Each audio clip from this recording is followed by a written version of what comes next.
America Iran યુદ્ધ.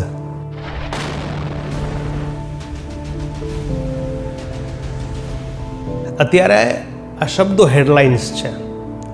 વિશ્વના media આની પર વાત કરે છે અને આખા વિશ્વનું ધ્યાન અત્યારે મધ્ય પૂર્વ પર છે. હુમલાની તૈયારીઓ,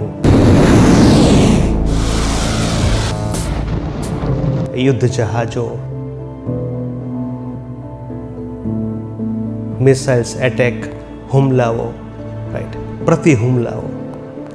આ યુદ્ધ માત્ર ઈરાન અને અમેરિકાનો પ્રશ્ન નથી, આ વિશ્વ શાંતિનો પ્રશ્ન છે, આ વૈશ્વિક અર્થતંત્રનો પ્રશ્ન છે.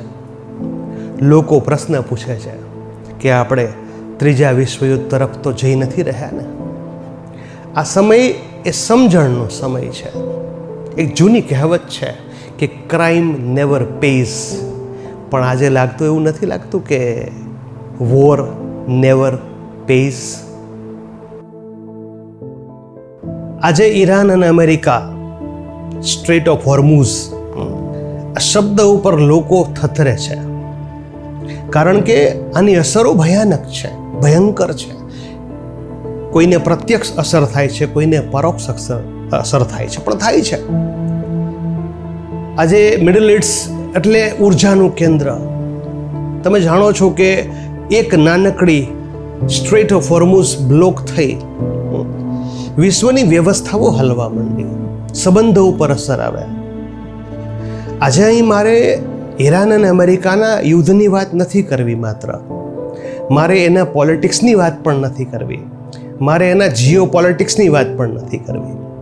મારે આજે અહીં વાત કરવી છે યુદ્ધની.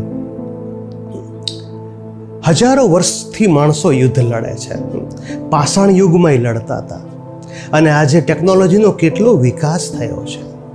મંગળ પર વસવાટની વાત ચાલે છે, ત્યારે પૃથ્વી પર જીવવાની સમજણ કેમ નથી આવતી? યુદ્ધ શબ્દ 2 અક્ષરનો, અઢી અક્ષરનો બનેલો છે, પણ આ શબ્દ વિશ્વને હલાવી નાખે છે. આ જ્યારે શરૂ થાય છે ત્યારે એનો અંત કેવો હોય છે એ કોઈ કલ્પી શકતું નથી. તો યુદ્ધો હજારો વર્ષોથી થાય છે. એને કારણો હોય છે. સત્તા માટે યુદ્ધ થતા હોય, સંપત્તિ માટે યુદ્ધ થતા હોય, સીમાઓના વિસ્તરણ માટે યુદ્ધ થતા હોય, સંસાધનો માટે યુદ્ધ થતા હોય, અરે ક્યારેક તો અહંકાર માટે યુદ્ધ થાય છે. પણ આ યુદ્ધ થવાથી ખરેખર કોણ મરે છે? આપ વિચારો. મરે છે એક સૈનિક. હવે આ એક સૈનિક એટલે કોણ? એક સૈનિક મરે ને એટલે એક પિતા મરે, એક દીકરો મરે, એક કુટુંબનો કંધોતર કમાનાર મરે, એક પરિવારની છત્રછાયા મરે, કદાચ એક પતિ પણ મરે. અને પછી યુદ્ધના અમુક સમય પછી આ બંને દેશો સમજૂતી કરવા બેસે, સંધિ કરે, સરસ મજાની વ્યવસ્થાઓ થાય, હાથ મિલાવે, સંધિ કરે. 2 દેશના સૈનિકો એકબીજાને ઓળખતા પણ નથી, એકબીજાના મિત્ર તો નથી જ, પણ એકબીજાના શત્રુ પણ નથી, છતાં લડે છે અને શહાદત વોરે છે, બલિદાન પામે છે. અને પછી કોણ જીતે છે એ તો પછીનો પ્રશ્ન છે. પણ એક બાળક એનું બાળપણ ગુમાવે એના માટે વિજયનું કોઈ મહત્વ રહેતું નથી. એક દીકરો છે એ પિતાને ગુમાવે છે, એક પરિવાર એની છત્રછાયા ગુમાવે છે, પછી મેડલ બરાબર છે, પણ એ મેડલનું એના માટે કોઈ મહત્વ નથી. યુદ્ધ એ માનસિકતા છે, જે માનસિકતા વિશ્વને ખોખલું કરે છે. આપ હિરોશીમાને યાદ કરો, જાપાન પર જ્યારે બોમ્બ પડ્યા, કે અત્યારે હોર્મુઝને યાદ કરો. યુદ્ધમાં માત્ર ને માત્ર નુકસાની હોય છે. કૌટુંબિક તો ખરી જ, પણ વૈશ્વિક નુકસાનીઓ થાય છે. વિશ્વના અર્થતંત્રો ડગી જાય છે, શેર બજાર ડામાડોળ થાય છે, વસ્તુઓના ભાવ બેફામ વધે છે, લોકો અસલામતીમાં જીવતા થઈ જાય છે, માણસ પરનો વિશ્વાસ મરતો જાય છે. આ નુકસાની કેવડી છે? મહત્વનું સત્તાધીશતા નથી, મહત્વની છે મહત્વાકાંક્ષા, એ પણ ખોટી મહત્વાકાંક્ષા. ત્યારે આપણને વિચાર આવે કે ખરેખર સાચી શક્તિ તો સમજણમાં છે. જ્યારે મહત્વાકાંક્ષા સમજણ કરતાં મોટી થાય ને ત્યારે યુદ્ધની શરૂઆત થાય. એટલે યુદ્ધ કદી ફાયદાકારક હોતું નથી.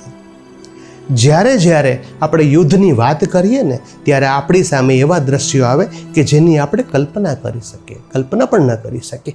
ઘણા લોકો એમ કહેતા હોય કે યુદ્ધ કરી નખાય, યુદ્ધ કરી નખાય. પણ જે પરિવારનો દીકરો લશ્કરમાં છે એને પૂછો. આપણે એર કન્ડિશન ચેમ્બરમાં બેઠા બેઠા, સગવડતામાં બેઠા બેઠા માત્ર વાતો કરતા હોઈએ છીએ, પણ એ લોકો -50 ડિગ્રીઝમાં અથવા +55 ડિગ્રીઝમાં ભયંકર પરિસ્થિતિમાં દેશની સેવા કરે છે. એનો જુસ્સો, એની ખુમારી, વતન પરત્વે એની જે ભાવ છે એને કારણે આપણે જીવીએ છીએ. પણ એનો મતલબ એવો થોડો છે કે યુદ્ધ જ કરવું. હા, બિનજરૂરી હુમલો થાય તો કાઉન્ટર એટેક કરવો પડે, એ જરૂરી છે.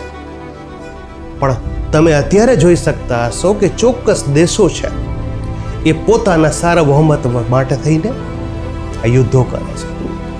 અને તમે વિચાર કરો ને તો યુદ્ધ થયા પછી દેશનું નામ કદાચ બદલાય, સીમાઓ બદલાય, નકશા કદાચ બદલાય. બદલાતા નથી તો માત્ર ને માત્ર યુદ્ધના કારણો. આજની તારીખે પણ કારણો તો સત્તા, સંપત્તિ, સાર્વભૌમત્વ, વર્ચસ્વ માટે જ મનુષ્ય લડે છે. આપણે એવી આશા રાખીએ કે માણસના મનમાં સમજણ આવે. ખૂબ ડેવલપમેન્ટ કર્યું આપણે પાષાણ યુગથી અત્યારે. વિચારો, એવોલ્યુશન તમે વિચારો તો અત્યારે માણસે કેટલી બધી પ્રગતિ કરી છે દરેક ક્ષેત્રમાં, કે અલગ ગ્રહ પર રહેવાની વ્યવસ્થા કરવાની વાત છે. પણ અહીં કો એક્ઝિસ્ટન્સ એટલે કે સહ અસ્તિત્વની ભાવનાને હવે લોકો ભૂલતા જાય છે. તો એ હિરોશીમા હોય, એ હોર્મુઝ હોય, યુક્રેન હોય, રશિયા હોય કે કોઈ પણ બીજા દેશો હોય, જ્યારે યુદ્ધની તૈયારી કરે છે, હુમલો કરે છે, યુદ્ધ કરે છે, ત્યારે યાદ રાખો યુદ્ધ છે એ ફાયદાકારક નથી. It's a big crime. અને અંતમાં એટલું કહીશ કે જેમ ક્રાઇમ નેવર પેઝ, ગુનો કદી આપણને કશુંક આપતો નથી, આપણે ગુમાવવું જ પડે છે. હાલના સમયમાં war is a big crime and war never pays. Stay tuned to peace, કારણ કે શાંતિથી વિશેષ કશું નથી. નમસ્કાર.